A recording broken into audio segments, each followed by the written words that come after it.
Лидером по работе с обращениями граждан в соцсетях стала администрация Усинска. Второе место у Воркуты, следом Усть-Куломский район. Таковы итоги тестового рейтинга за июль. Результаты озвучил глава Коми.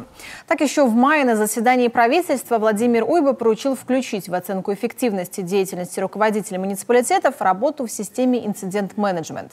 Учитывалось именно качество и скорость ответов органов местного самоуправления на запросы и сигналы жителей в социальных сетях. Систему оценки создал Центр управления регионом.